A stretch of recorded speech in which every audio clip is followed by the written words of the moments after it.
오늘 우리는 이사야 12장의 말씀을 통해서 하나님이 주시는 특별한 은혜의 초점을 받습니다. 이사야서 12장은 6절로 이루어진 아주 짧은 장입니다. 그러나 이 짧은 말씀 안에 이사야서 전체에서 말하는 복음의 핵심이 담겨 있습니다.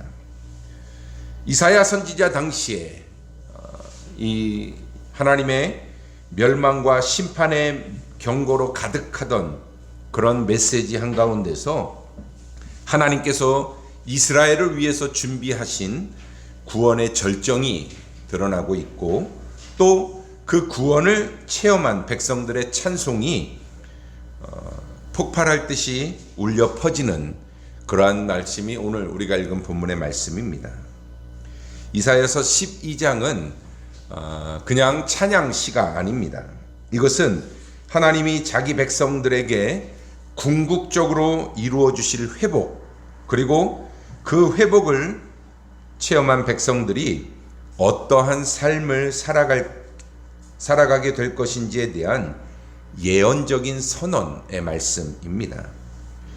이사야서 1장부터 11장까지는 죄에 대한 심판의 말씀이 이어집니다. 그리고 메시아의 도래, 이제 곧 이 메시아가 이 땅에 오실 것이다 라는 예언을 담고 있습니다. 당시에 유다 백성들은 하나님을 떠났고 악은 뿌리 내렸으며 하나님의 심판은 피할 수 없는 현실처럼 그렇게 보여졌습니다. 그런데 하나님은 그러한 유다 백성들을 향해서도 심판만 말씀하지 않으셨습니다. 심판을 통해서 유다 백성들을 정결하게 하시고 그리고 다시 그들을 회복시키셔서 결국은 메시아를 통해 새로운 구원을 이루시겠다라는 약속을 계속해서 주셨던 것입니다.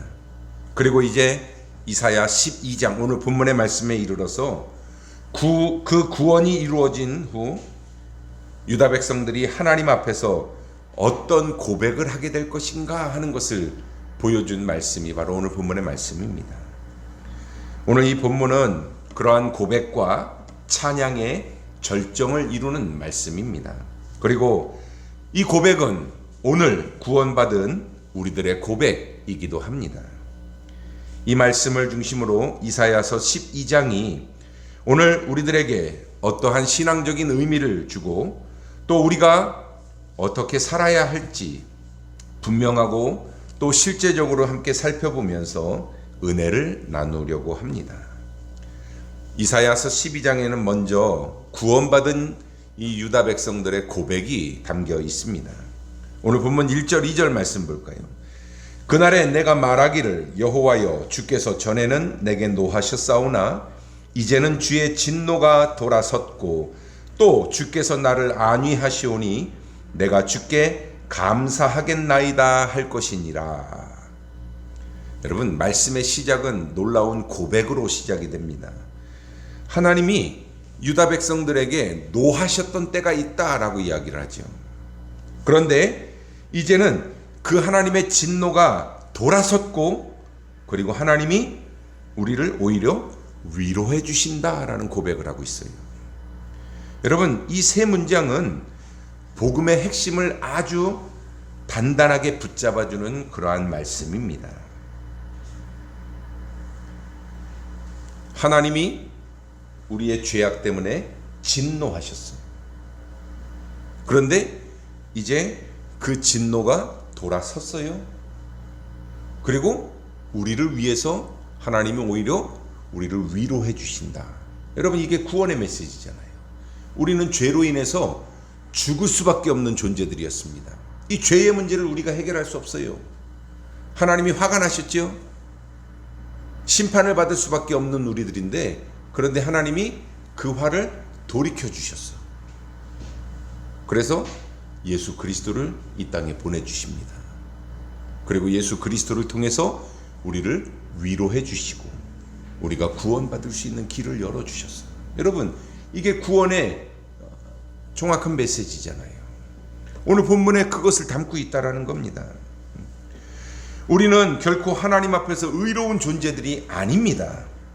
하나님을 떠났던 이스라엘 백성들이 그랬던 것처럼 저와 여러분들도 하나님을 떠나고 또 하나님을 슬프게 하고 하나님의 마음을 아프게 했던 그러한 죄인들이었어요. 그런데 하나님은 죄인인 우리를 버리지 않으셨습니다. 하나님의 심판은 끝이 아니라 회복으로 나아가는 통로입니다. 하나님이 우리에게 진노하셨지만 그 진노가 하나님의 본심이 아니라 사랑에서 나오는 그러한 아픔이었습니다. 그런데 여러분, 하나님의 진노가 돌아선 이유가 뭘까? 하나님이 왜 이 진노하셨다가 돌이키셨을까요? 우리가 죄를 깨닫고 갑자기 회개해서?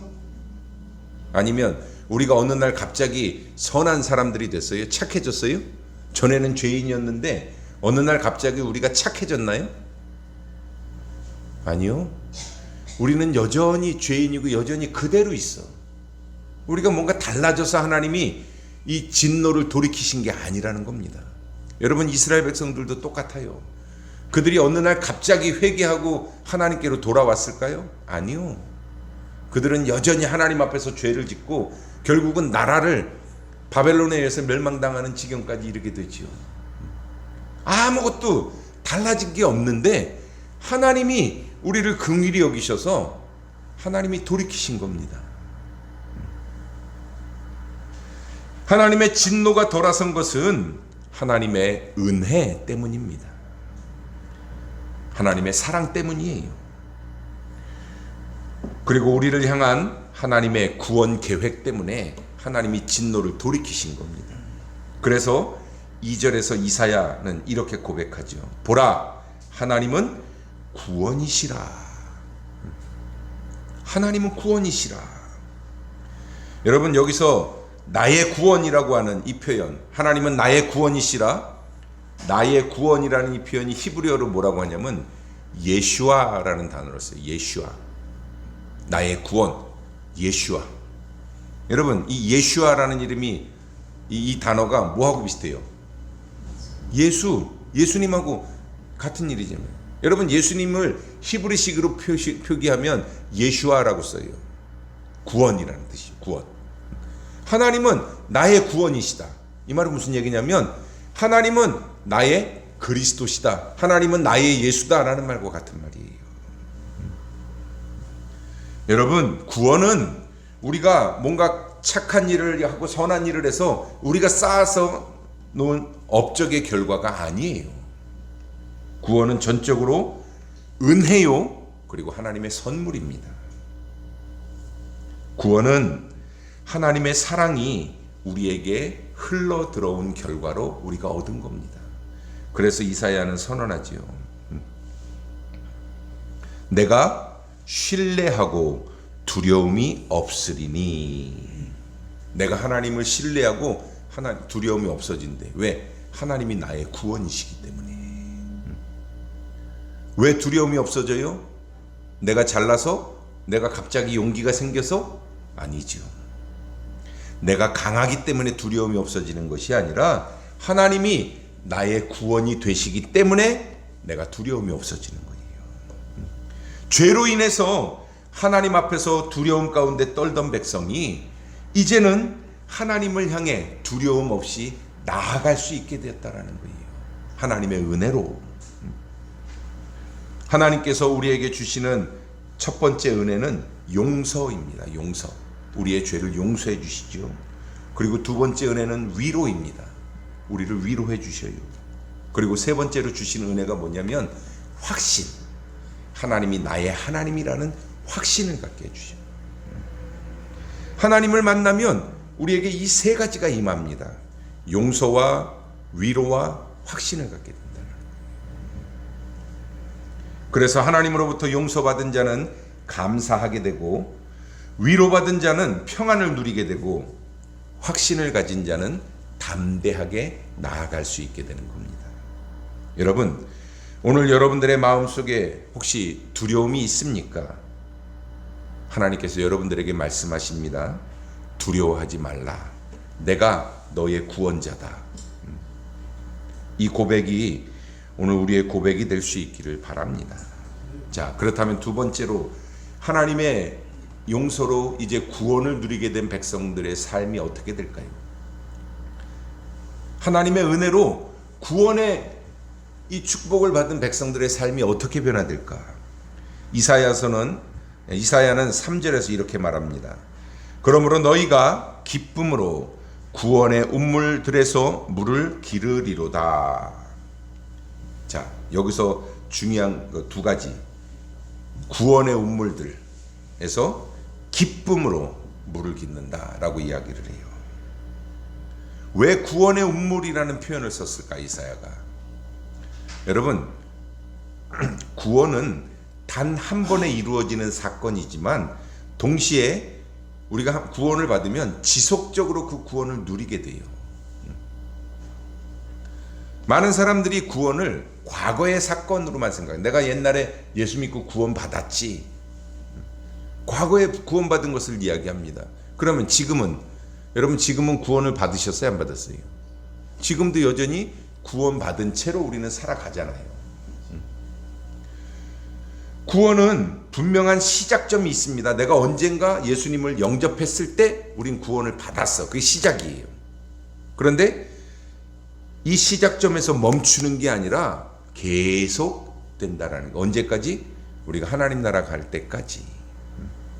왜 이사야가 여기서 구원의 운물들이라는 표현을 쓰고 있냐면, 여러분 구원은 운물처럼 끊임없이 길어 올려야 하는 그러한 은혜이기 때문에 그래요.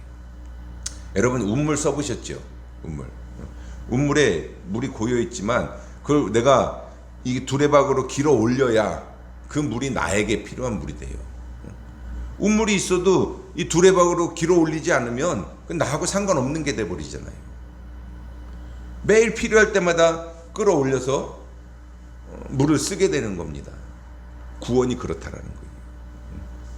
매일매일 내가 계속해서 이 물을 끌어올려야, 그래야 그것이 나에게 은혜가 된다는 겁니다. 이 물을 마시면 살고 마시지 않으면 목이 말라요. 하나님은 우리를 위해서 우물을 준비해 주셨습니다. 이 우물은 절대로 마르거나 고갈되지 않는 우물이야. 언제든지 우리가 두레박을 내려서 길어 올리면 뜰 수 있는 그러한 물입니다. 양이 부족하지도 않아요. 언제나 넘쳐 흐릅니다. 여러분 그 우물이 바로 예수 그리스도십니다. 예수님이 사마리아 여인에게 말씀하셨죠. 요한복음 4장 14절에 내가 주는 물을 마시는 자는 영원히 목마르지 아니하리라. 구원의 우물에서 물을 길어 올리는 삶, 그것이 바로 예수 그리스도를 날마다 붙잡고 바라보고 의지하는 삶이고, 그것이 구원받은 우리가 살아가야 될 삶의 모습입니다. 자, 그리고 구원받은 백성들에게 그럼 어떤 삶의 특징이 나타나냐? 바로 기쁨이라는 거예요. 기쁨. 여러분, 기쁨으로 구원의 운물들에서 물을 기르리라 라고 말씀하잖아요. 여러분, 기쁨은 구원받은 자들에게서 당연하게 나타나야 하는 증거예요. 여러분, 우리가 구원받았는데 매일 슬프고 그냥 매일 뭔가 걱정 근심에 짓눌려 있고, 그건 구원받은 자가 아니에요. 여러분, 물론 인생에 삶의 무게들이 우리를 짓누를 때가 있어요. 힘들고 어려운 일들이 있잖아요. 그죠? 뭐 때로는 경제적인 게 어려움을 줄 수도 있고, 건강 때문에 내가 좀 힘들고 고달플 수도 있고, 그런 문제들은 우리에게 늘 있어. 근데 여러분, 그런 모든 걸 다 떠나서 우리가 구원받은 자라고 하는 이 사실을 생각할 때마다 우리에게는 늘 기쁨이 넘쳐야 된다는 거예요. 우리가 구원을 제대로 누리고 있다면 반드시 우리에게서 기쁨이 솟아납니다. 근데 반대로 구원을 받았는데 기쁨이 없다면 그 사람은 이 운물에서 물을 길어 올리지 않은 사람이에요. 매일 물을 길어 올리면 매일 우리는 기쁨을 누린다는 겁니다. 이 믿음의 우물에서 물을 길어오르지 않으면 신앙은 메말라 갑니다. 우리는 목마르고 갈증을 느낄 수밖에 없어요. 메마른 신앙은 두려움을 낳게 되고 불평을 낳고 무기력함을 낳습니다. 그러나 구원의 은혜를 경험한 사람에게는 기쁨이 넘치게 됩니다. 죄로 인해서 죽게 된 내가 하나님의 은혜로 구원받고 영생을 누리게 되었으니 여러분 얼마나 기쁩니까? 오늘 우리의 신앙에 기쁨이 없고 메마르다면 그것은 우물의 문제가 아니라 우물에서 물을 깃지 않은 나의 문제라는 것을 우리는 깨달아야 합니다. 그리고 세 번째로 구원을 누리는 백성들에게서는 반드시 감사와 찬양으로 나타나게 된다라는 것을 우리는 알아야 돼요. 여러분 4절에서 이사야는 이렇게 말합니다.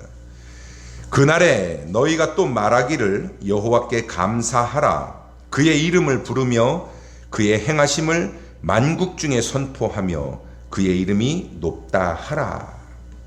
여러분 여기에 구원을 누리는 사람의 세 가지 모습이 나타납니다. 첫 번째는 감사하는 삶, 여호와께 감사하라. 그 다음에 두 번째는 하나님의 이름을 부르는 삶을 살다라는 겁니다. 그의 이름을 부르며 세 번째는 뭡니까? 하나님이 하신 일을 말하는 삶을 살게 된다. 그의 행하심을 만국 중에 선포한다라고 이사야는 이야기하고 있어요. 여러분 이 세 가지 모습이 우리에게 있다면 우리는 구원을 누리며 사는 사람이에요. 뭐예요? 어떤 모습? 감사하는 모습, 하나님의 이름을 부르는 모습, 하나님이 하신 일을 말하는 그러한 삶을 살고 있다면 여러분들은 구원받은 것을 기쁨으로 즐기며 사는 사람이라는 겁니다. 그러나 우리의 삶에서 이 세 가지 모습이 없다면 구원의 기쁨을 누리지 못하고 산다라고 생각해 볼 수 있어요. 여러분들의 입술에는 어떤 말이 가장 많습니까? 하나님을 찬양하고 하나님을 감사하고 또 늘 하나님의 일을 사람들한테 전하는 일이 많아요? 아니면 불평하고 원망하고 염려하고 두려워하는 일들이 더 많습니까? 뭐가 더 많아요? 1번이 많아요? 확실히? 네. 그러면 다행이에요. 여러분 불평하고 원망하고 두려워하고 이런 거는 세상 사람들 다 하는 거예요. 근데 우리 그리스도인들은 뭔가 좀 달라야지요. 그죠? 우린 세상 사람들이 믿지 않는 하나님을 믿고 예수님을 믿잖아. 세상 사람들이 의지하지 못하는 하나님이 나의 하나님이고 나의 구원자가 되셔요. 뭔가 우리는 세상 사람들보다 더 든든한 백이 있는 거야. 그러면 이 사람들하고 뭔가 좀 달라야지요. 조금 불평할 말이 나오다가도 하나님 감사합니다로 말을 좀 바꿔보시고, 뭔가 걱정 근심에 자꾸 이렇게 두려워하는 말이 나오다가도 하나님이 나를 도와주실 거야, 하나님이 나와 함께 하시니까 괜찮아, 뭔가 좀 이런 삶의 태도를 좀 바꿔보면 여러분 우리가 구원받은 자라는 그 기쁨을 온전히 누릴 수 있다라는 겁니다. 자, 마지막 세 번째로 오늘 이사야 선지자는 구원을 선포하는 백성들의 사명에 대해서 이야기하고 있어요. 내가 구원받았으니까 구원받은 걸로 끝, 이게 아니라 내가 구원받았잖아요. 그러면 이걸 우리가 말하지 않을 수 없다라는 겁니다. 내 주변에 있는 사람들에게, 또 내가 아는 모든 사람들에게, 아무 내가 모르는 사람들에게도 우리 이 하나님의 구원에 대해서 우리가 자꾸 선포해야 된다라는 겁니다.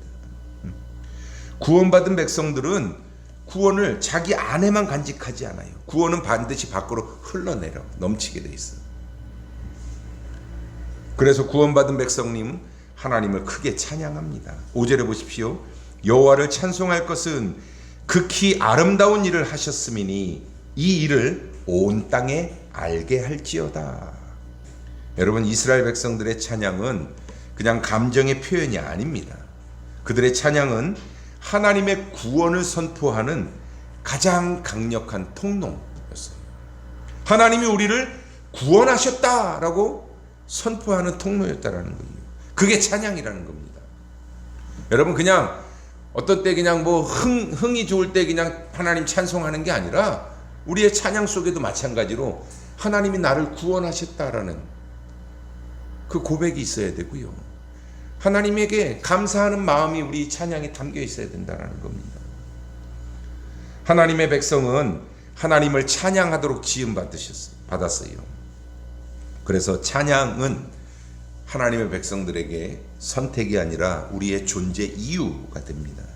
그래서 이사야는 여호와를 찬송하라라고 말하고 있는 겁니다. 왜 찬송합니까? 왜 찬송해요? 그가 아름다운 일을 하셨기 때문에. 아름다운 일.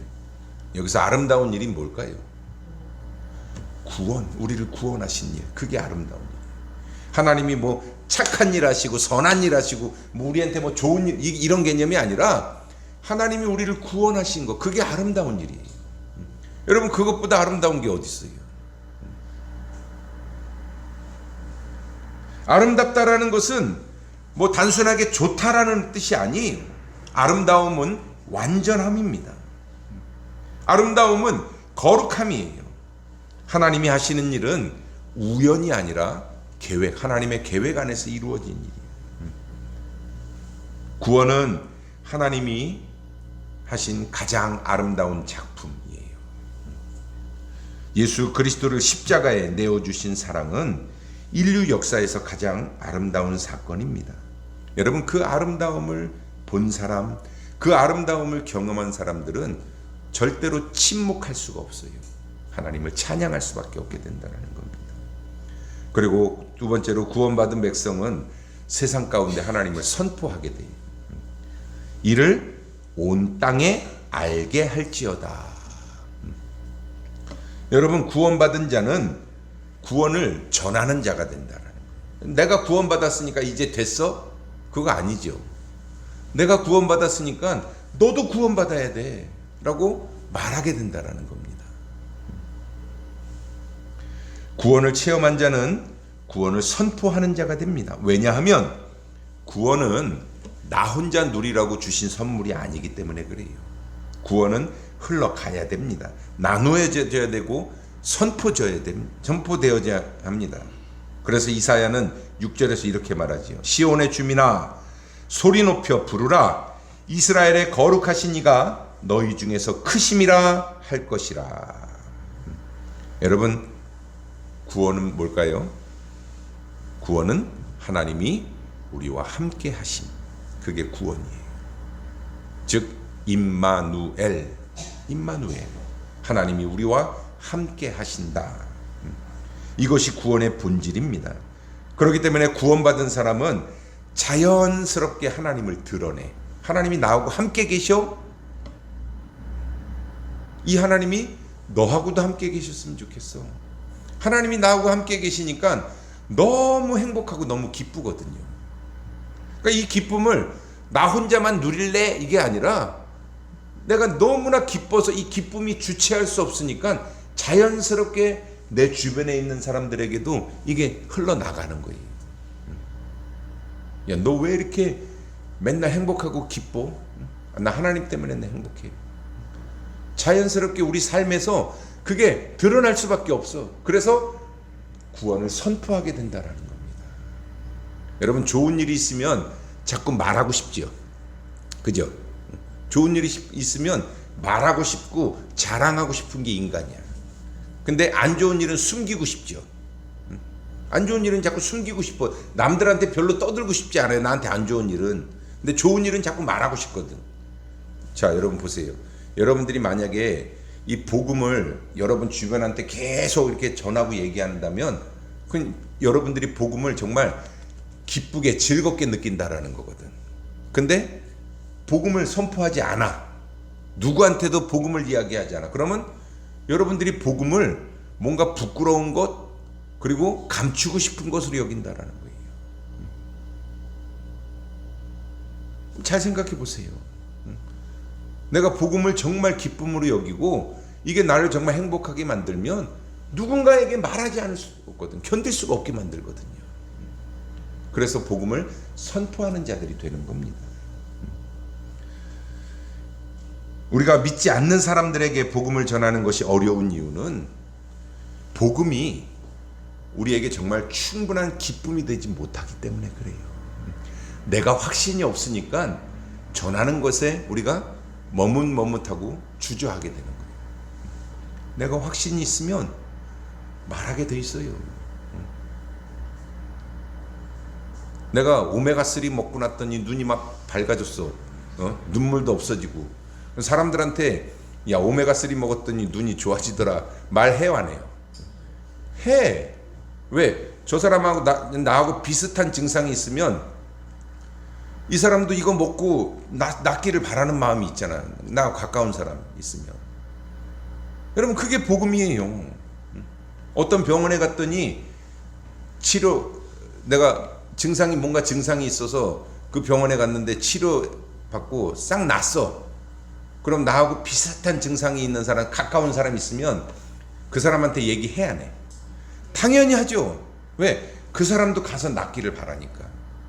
여러분 그게 사람의 마음이야. 우리가 이 구원의 은혜가 정말 우리에게 차고 넘치면 이걸 말하지 않을 수 없다는 거예요. 왜? 내가 이렇게 기쁜데, 내가 하나님 때문에 이렇게 행복한데 이거를 사람들한테 말 안 할 수 있어요? 당연히 말하게 되죠. 그래서 구원받은 백성들이 이 구원의 복음을 선포할 수밖에 없게 된다는 거예요. 여러분 이사야서 12장은 구원의 찬송입니다. 이 찬송은 이제 장차 오게 될 회복을 노래하면서 동시에 오늘 우리에게 이미 이루어진 구원을 노래하는 그러한 찬송입니다. 하나님은 우리의 죄 때문에 진노하셨지만 그 진노를 거두시고 우리를 위로해 주셨습니다. 그리고 우리에게 구원을 주셨어요. 그리고 우리를 기쁨으로 살아가게 하셨습니다. 이 기쁨을 누리는 우리는 하나님을 감사하며 찬양하게 됩니다. 그리고 이 구원을 온 땅에 전하라 라고 말씀하셨어요. 여러분 오늘 본문의 마지막 말씀 이렇게 선포하지요. 시온의 주민아 소리 높여 부르라. 이스라엘의 거룩하신 이가 너희 중에서 크심이라. 이건 뭐예요? 세상 가운데 이렇게 선포하라 라는 이야기예요. 하나님은 지금도 우리 가운데 계십니다. 우리의 예배 가운데 함께 하셔요. 우리의 삶 가운데 함께 하시면서 우리의 문제와 고통을 아시고 우리를 위로해 주십니다. 그러므로 우리는 그 구원의 하나님을 믿고 두려워하지 말고 주저하지 말고 구원의 하나님을 찬양하며 살아가야 합니다. 사랑하는 성도 여러분, 오늘 이 이사야 선지자를 통해서 우리에게 선포되는 이 말씀을 통해서 여러분 안에 혹시 이 구원의 은혜로 인한 기쁨을 잃어버렸다면 이 기쁨이 회복되시기를 바랍니다. 메말랐던 영혼이 구원의 운물에서 날마다 생수를 길어 올리는 그런 은혜가 있기를 축복합니다. 여러분들의 입술에서 하나님을 향한 감사와 찬양이 회복되기를 축복합니다. 그리고 여러분들의 삶을 통해 구원의 하나님이 온 세상 가운데 전파되고 또 드러나기를 소망합니다. 그래서 오늘 이 이사야 선지자를 통해서 우리에게 주시는 이 말씀을 통해서 늘 구원의 은혜에 감사하며 기쁨으로 하나님을 찬양하고 또 이 구원의 은혜를 나만 누리는 것이 아니라 세상 가운데서 선포하는 그러한 성도들이 되시기를 주님의 이름으로 축복합니다. 기도하겠습니다.